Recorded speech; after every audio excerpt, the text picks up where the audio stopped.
The first one to come along was Aaron.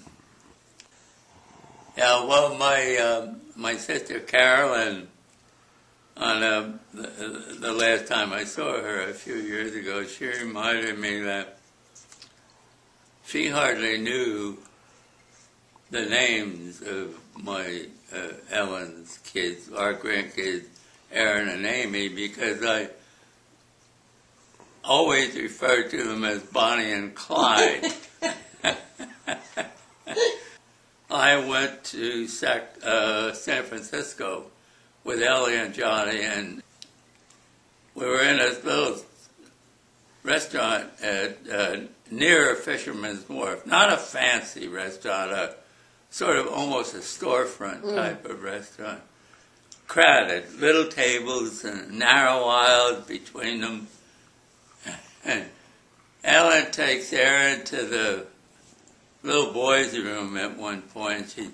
She's lugging him under her left arm, and Aaron's foot is dragging behind him, and his foot catches a dish of red sauce that a woman was having shrimp. The dipping sauce, you know, the foot slips the little sauce right into her pocket.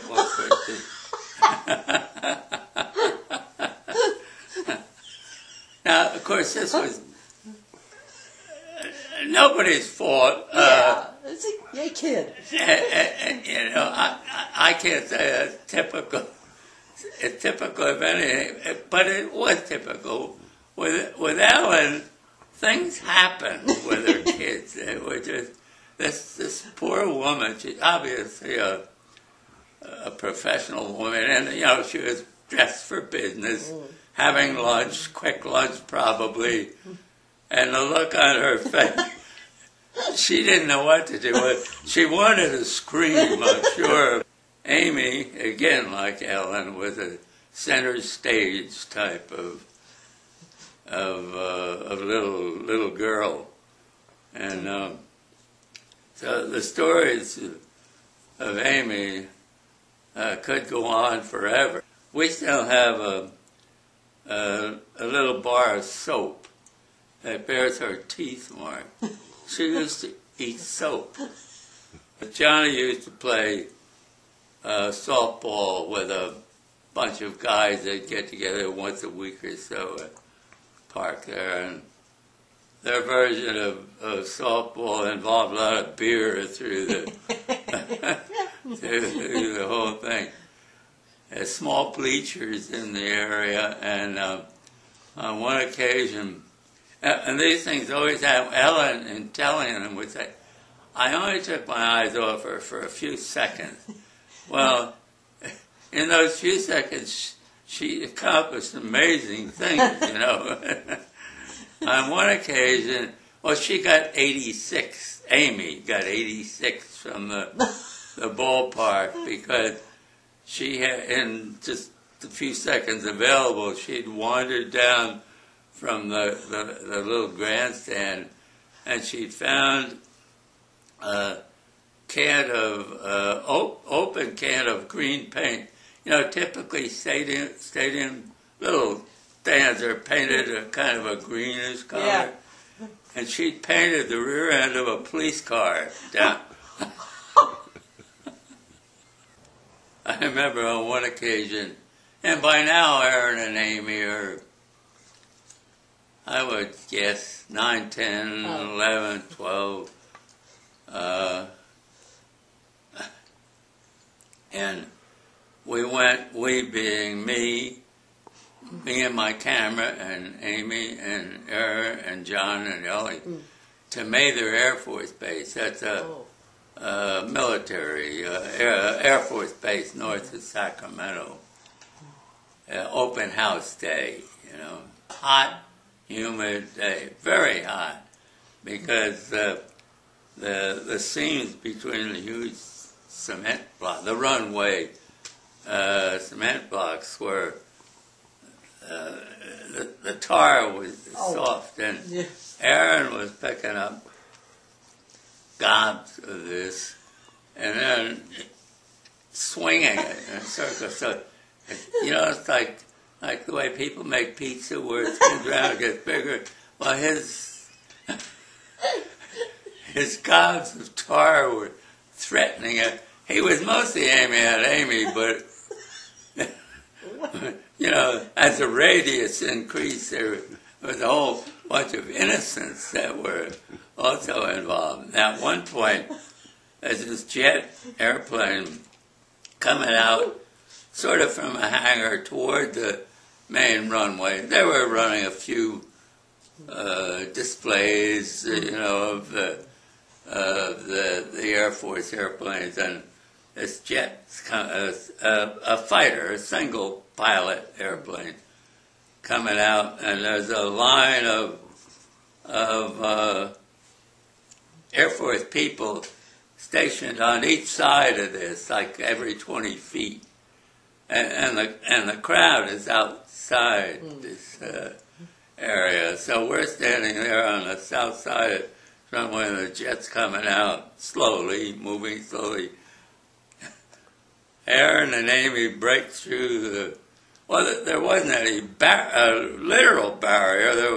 There was a understood barrier, but Amy and Aaron are running out toward the jet, and the pilot slams the brakes on, and the Air Force people run up and bring them. You know, out of all the. I mean, there's hundreds of kids there, and my grandkids are the center stage again. Katie's little girl, Connie,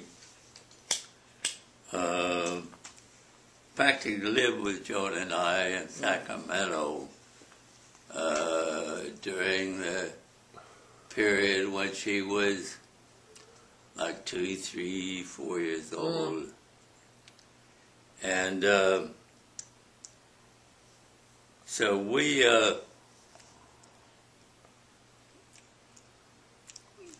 to some degree raised Connie, you know. She, of course, Katie was there, and but Joan and Connie had a very, I think, a special relationship, you know, and I think that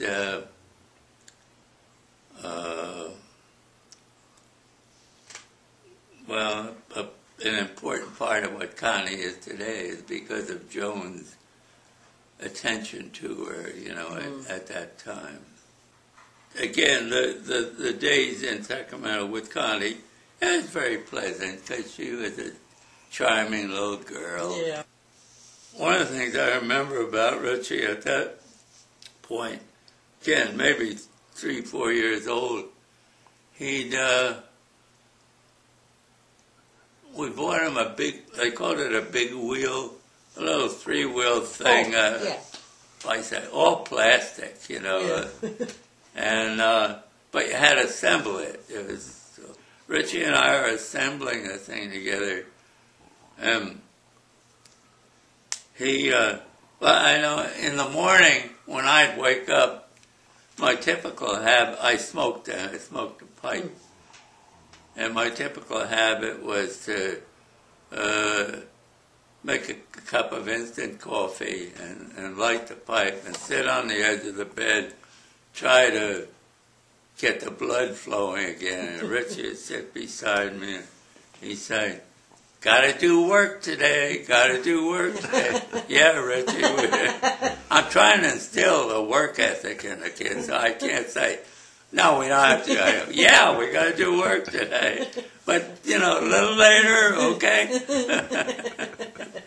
But then the big wheel thing in the garage, and putting a rear wheel on, and it took, the wheel goes on and over a thread, and then a nut goes on, and he picked up the wrench, you know, crescent wrench, to put it on. And of course he's awkward with it, you know, he's doing the best he can, but I just left him there, and it took him 45 minutes, but he he finished. Really? He got it all on. Huh. And I felt at that time that was a good sign. I mean, someone who would stick to a job. Well, there's a lot of waterways up in the Bellingham area, and to get to a peninsula, Lumi Peninsula, which was an Indian reservation, it was only a couple hundred yards, but you had to take this little ferry. It could handle maybe 2 or 3 or 4 cars at the most, you know. And we get on that, and this little ferry is rumbling, vroom, vroom, vroom. And Richie is startled by the rumble and the noise, and he said, "Do I wake it?" So cute.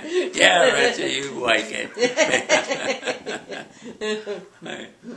About this time, Joan and I had been in Bellingham for a year and a half, 2 years, and for all that time we'd been uncertain about where Joan and I were going to end up.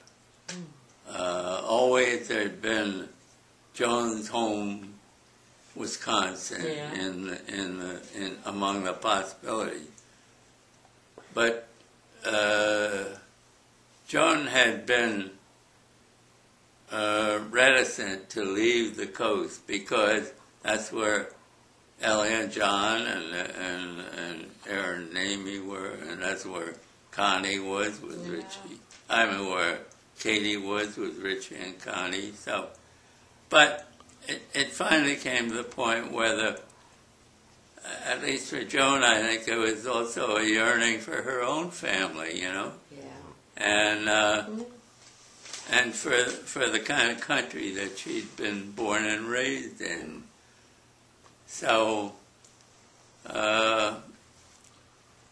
we left Bellingham. We left like what, Tim? And as you guys know, we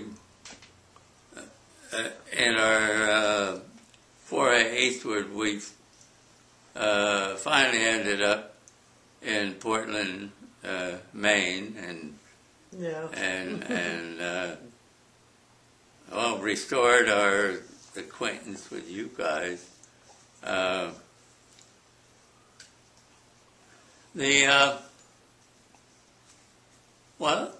There's a gap after that with Joan and I, with me, my grandkids, because by then we're separated by 2,000 miles roughly, and so there's only been sporadic encounters since then. Now Connie has 2 little boys. I think she was a born mother. I think that's what she's supposed to be, you know, raising these little boys. Yeah. Amy has married a young man named Sam. Yeah. I had a chance to meet him when I went out there when Katie was ill, and from everything I could see, a very fine young man. Yeah. Richie is living with Ellie in Medford, Oregon. Aaron, he's a smart young man, and I think he's going to do great. Yeah.